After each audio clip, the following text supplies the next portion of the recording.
And if we can look at the venturimeter again, which is used as an experimental means for calculating the velocity, velocity of the flow. So here we take the difference in the heights at the two locations, that A1 and A2, and we will try to calculate what is the velocity in the flow here. So these are all different experimental means which are there.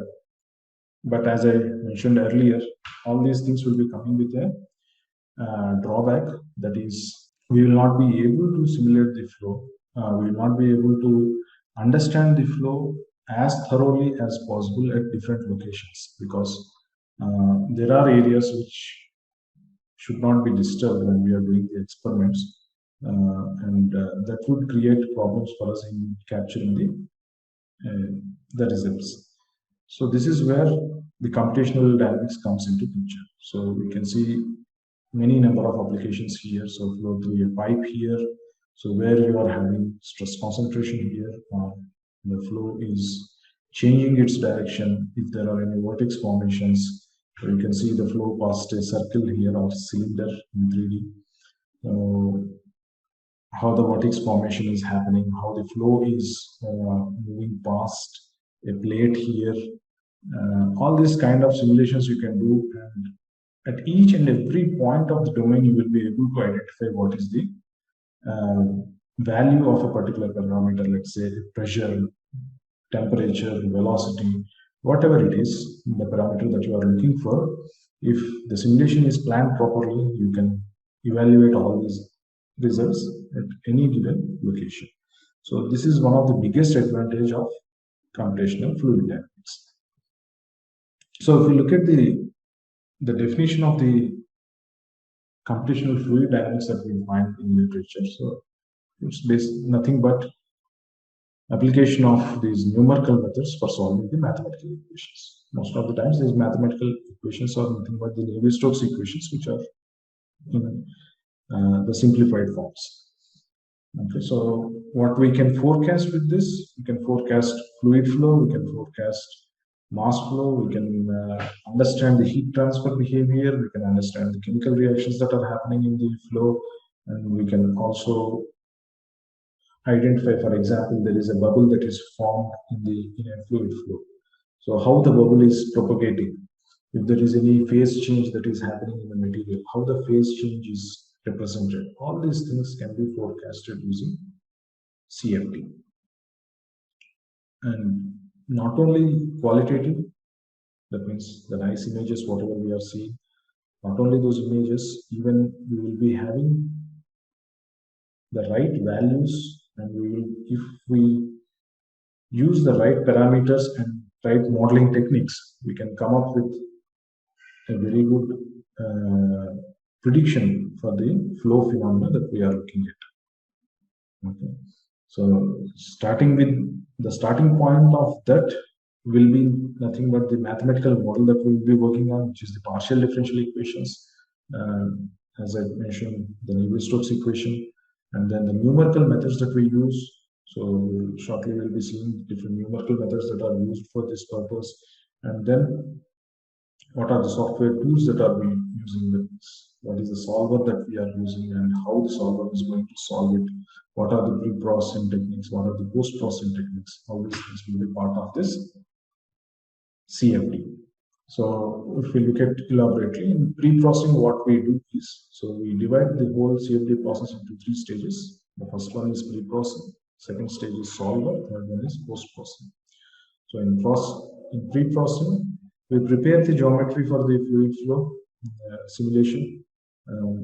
I can give you a brief example there. For example, if you are looking at the flow about a car, let us say, like the internal test what we have seen just now.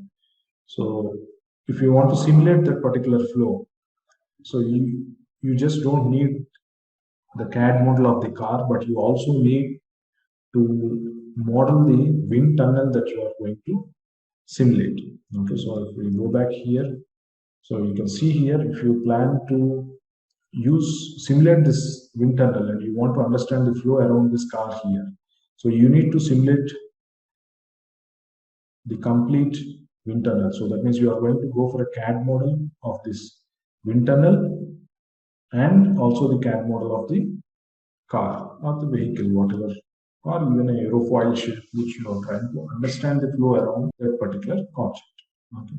So that's where our geometry creation and cleanup will come into picture. Then we go for mesh generation. Mesh generation is nothing but dividing the whole geometry or the domain or the volume into discrete elements. That means we will divide them into based on the requirement hexahedral element, tetrahedral elements. So elements of different shapes we will be using for converting the domain into discrete elements. So once we divide this geometry into discrete elements, what we will do is we will divide them. We will solve the mathematical equations individually on each of these elements, and we will also be applying the boundary conditions. So we also need to know what are the boundary conditions.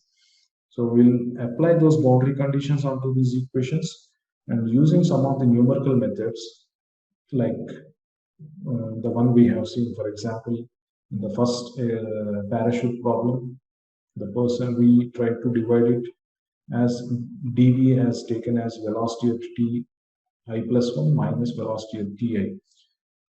So that's one of the simplest technique that we use, which is called finite difference method. So there are other methods like that, like finite volume is also one of those methods. So using those methods, we will try to convert the problem into a mathematical problem, and then we use some of these methods to find a solution for the equations. Once we have the solutions for the equations, we need to understand what exactly is happening there. We can have huge amount of data with us, but unless we make proper analysis of the data, there is no use in having a huge amount of data. So understanding the flow is very important, and we need to have the right tools for understanding this flow. So there are many tools that are available in the market for free, as well as there are some commercial models as well. The main aspect of these softwares is to help the user understand the flow better. So there we will be using different kinds of contours, plots, and vector plots we will have. So all these things will be used for understanding the flow phenomenon. And we can also calculate using some predefined functions. We can calculate what is the lift, for example, on a aerofoil shape, what is the drag on the aerofoil shape. All these things can be calculated, and finally we need to prepare a report which will include all the details about the flow phenomena for that particular model. So whenever we go for a solver, there are many things that we need to provide. To starting with, we need to have the grid. That means grid is nothing but the geometry which is divided into a number of elements. And then we have to give the material properties. If it is a simple fluid flow problem, we need to give the material properties of the fluid which is flowing there. If it is a fluid structure problem, we might need to give the properties of the structure as well, what material it is made up of. Then we need to give the boundary conditions where the air is, or where the fluid is entering, where the fluid is exiting, and where you have walls, and if the walls are rough, what kind of roughness, surface roughness they are having. All these things have to be provided to the solver. And we also need to provide the equations that are to be solved by the solver, and what are the solution algorithms that needs to be used. So once we give the solution algorithms, we also need to give the solution controls. So solution controls basically will help us in getting a solution, let's say, in a shorter time, or if there are any issues with the solution algorithms which are hindering the process of convergence, then the solution controls will help us to attain that convergence. And we also need to give an initial guess. So let's say we take the same example of wind tunnel which we discussed earlier. So if we are going for a wind tunnel model, so we will try to see if the wind tunnel is we will start with the initial guess saying that there is no airflow inside that. Let's say I will say that the velocity of the air inside the wind tunnel is 0, or I can say the the velocity with which the air is flowing inside the wind tunnel is equal to the free stream velocity. So that's the initial guess I am giving. It can be very far from the solution, or it can be very close to the solution. Doesn't matter.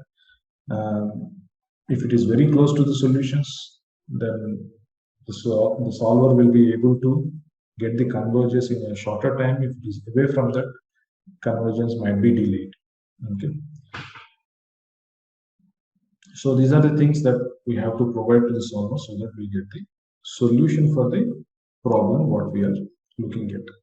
So if we look at the physics of any problem, so let's say it's a fluid flow problem or a heat flow or a phase change, like I mentioned earlier, or some chemical reactions that are happening in the flow.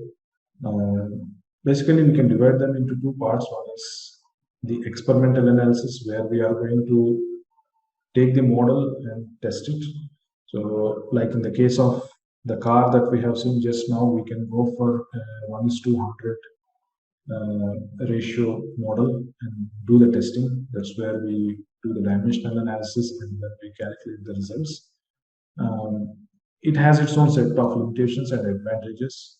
Limitations are, as I mentioned earlier, we will not be able to understand the flow phenomena at each and every corner of the flow domain, because we cannot have so many sensors or probes working placed in the middle of the flow. Advantages,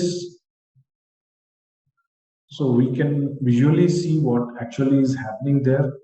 And for example, if I'm looking for an aerofoil, we can understand what is the strain, what is the deformation that is happening there, how much strain is coming onto the aerofoil. All these things I will be able to see, which are more accurate. And if we go for CFD, we may not be sure about the result, but experiments, if properly planned, they are correct. Okay, so next we have the mathematical equations.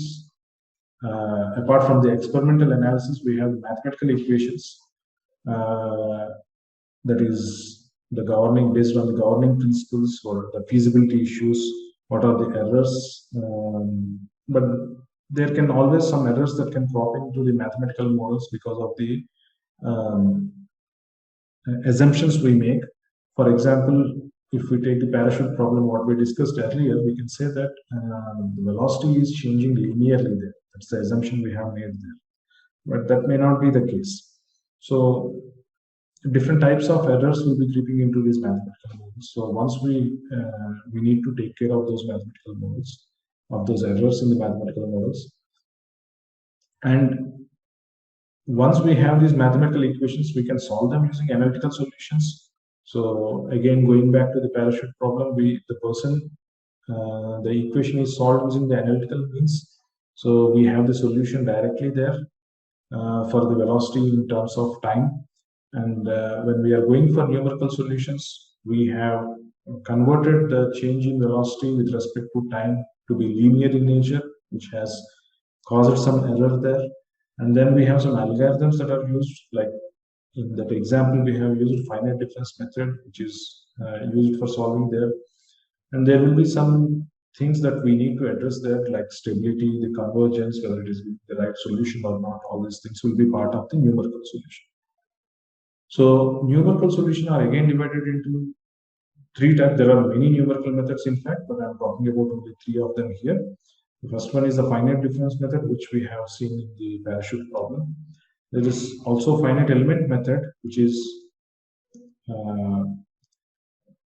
based on the principle of converting the geometry into elements and then solving the equations over each and every element there.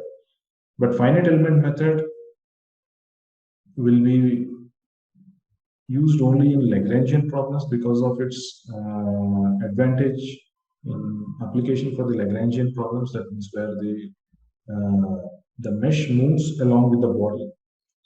But if the mesh moves along with the fluid, we will have a lot of problems there, or we should find another means of handling that one.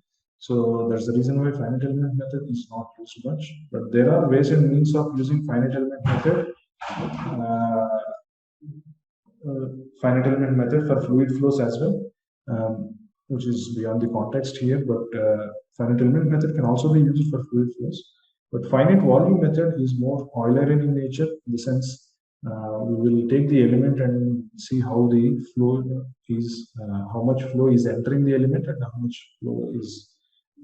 much amount of fluid is leaving the element. So based on this, we will be solving finite volume method. So finite volume method is widely used. Finite difference method has this difficulty with respect to the mesh. You cannot have an unstructured mesh in finite difference method. You cannot solve it. So, and getting a structured mesh for all the problems is always not possible. So, finite volume method, which has both the advantage of solving an unstructured problem as well as Eulerian model. So that's the reason why we'll be going for finite volume method for most of the CFD applications. So why we need to go for programming and what we actually do in programming. So if you talk about the finite volume method or any fluid flow problems, as I mentioned, there are Navier-Stokes equations which are basically solved there in one form or the other. And here what we do is the Navier-Stokes equations, which are the partial differential equations, they are converted into a set of ordinary differential equations in the sense. So the dependency of one variable on many independent variables will be divided accordingly. And these ODEs are the ordinary differential equations are solved then using some of the numerical methods. In finite volume method, what we do is we go for spatial discretization, in the sense we divide the geometry into number of elements, and we will be solving these integral form of Navier-Stokes equations, which are already converted into the ordinary differential equations, and we will be solving them. And as I mentioned in the previous slide, when we go for finite volume method, the mass, momentum, and energy are conserved in a discrete manner. In the sense, we are talking about the flow that is entering the element and leaving the element. So we are basically conserving the mass, momentum, and energy for each and every part of the fluid flow there. So on a whole, for the complete domain, it is conserved in a discrete manner. And we don't need to go for any coordinate transformation, which is one of the drawbacks of finite difference method, where you cannot apply it on a regular mesh and solve it. So these are some of the advantages, of a couple of advantages that makes finite volume method the method that is used for CFD. And when we are modeling the finite volume method for CFD, there are many ways of writing a code. For example, you have a simple problem of flow across a channel or across a pipe with varying cross section. That means you are basically trying to calculate implement the equation of continuity there and try to calculate the velocity at different locations. But when you are doing that, you need to have a set of the final methods that are used for solving these equations are one and the same. Okay, so the numerical methods or algorithms vary from one application to the other applications, but the basic framework will remain the same. So some of the aspects of this basic framework need to be retained and to be used repeatedly in many functions or many programs. So when we apply object-oriented programming there, so anybody who is conversant with object-oriented programming, they know that we divide the program into classes there, and these classes will be holding different entities, different types of entities, and we can even hide the data which we don't want the user to modify it, and we can even use one command or one operator for different applications. So all these aspects of object-oriented programming will make it an ideal choice for simulating and modeling fluid flows. Not only the fluid flows, I would say that for any simulation model that we are working on, if we try to write a programming based on the fundamentals of object-oriented programming, it will not only reduce the amount of code that we write, it will also help us in executing the code in a shorter period of time. It will also give us a better performance compared to a sequential code that we have written. Another or two major problems that we face with sequential programming is when we use these programs over the network, there will not be any security, and we will not be able to categorize the data. So those are some of the problems that we will be facing with respect to the sequential programming. And coming back to the finite volume method, so as I mentioned earlier, we will divide the whole domain into small elements, which we call them the control volumes, and we will be looking at the average value of any variable f or function f over this control volume, and we will have strategies in place which will help us in averting the flux discontinuity at the boundary, and we will be integrating the flux at the boundary here. And if it is a time-bound problem, which is a flow which is dependent on time or varying with time, then we use time marching methods for getting the flow pattern over time. Okay. So some of the approximations how they are done are given here. You can see here. So if you take an equations where dou f by dou t, that means f is changing with respect to time here. So del dot f, so we are taking the differential of function f there is equal to q. Q is a variable over the entire volume. So then we can say here, if you discretize them over each control volume, so we can write it as d by dt over the volume. So we will take it for each and every volume and we will integrate it over the entire volume. It can be done using the finite volume method. So each volume in the finite volume method, we will be calculating the value of f. That means we take the average value of f and then we integrate it for all the control volumes that we have considered. And this is how we will be solving the fluid flow equations using finite volume method. There are many commercial finite volume codes that are available in the market. Some are open source, like I mentioned, and some are commercial. And all these methods use finite volume method. Okay, so you can see OpenFOAM, SU2, NFIX, SimScale, all these use finite volume method. And there are some softwares which are commercial, but with only few functionalities. Not all the problems can be solved there.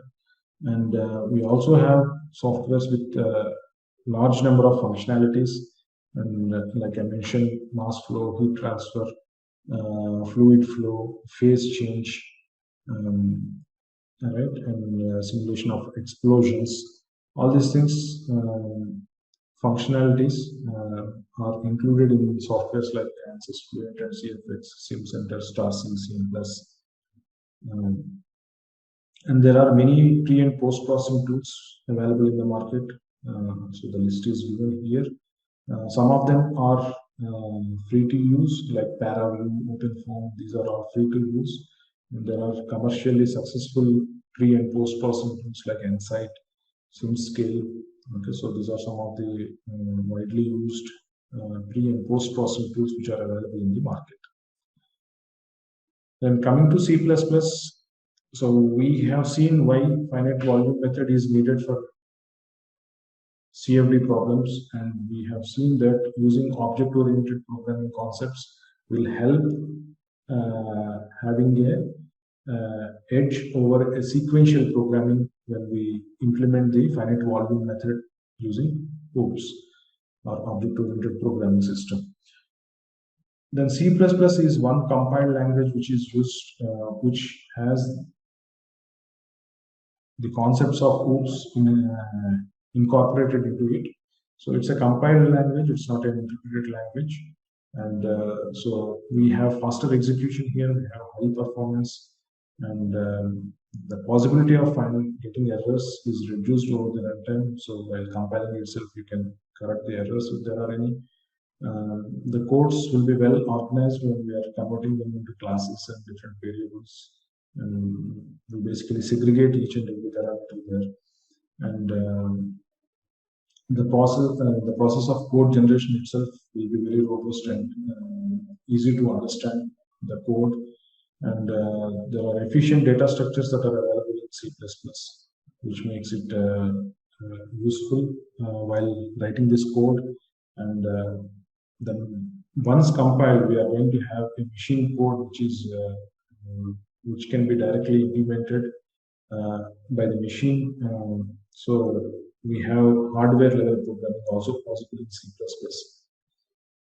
So these are the advantages what makes C++ the ideal C++ with ODES the ideal choice for the finite volume method.